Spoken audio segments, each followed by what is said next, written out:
Perseus had always felt like an outsider.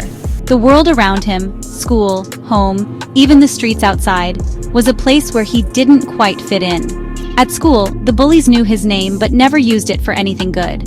He was the weird kid, the one who sat alone at lunch, who didn't say much, and who seemed to fade into the background. Even the teachers ignored him.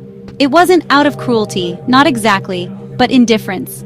He wasn't the kind of student who drew attention, the kind who did well enough to be acknowledged or caused enough trouble to be disciplined.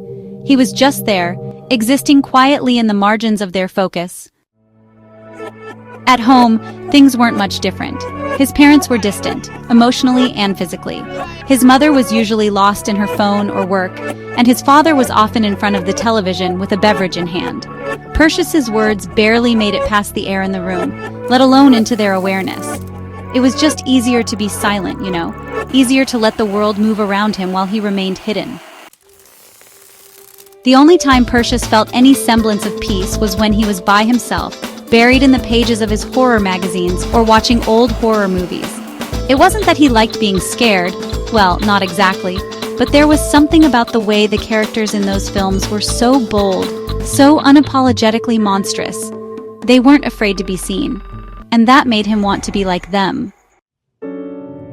The monsters were the only ones who truly understood what it was like to be. And in those moments, when the screen flickered to life and the creature in the film emerged from the shadows, Perseus felt something stir inside him, an undeniable connection.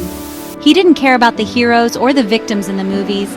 It was the villains, the grotesque figures, the things that hid in dark corners and thrived in chaos that called to him. He'd imagine himself in their world, free from the constraints of the one he lived in. He imagined walking alongside those creatures, no longer the silent, forgotten boy.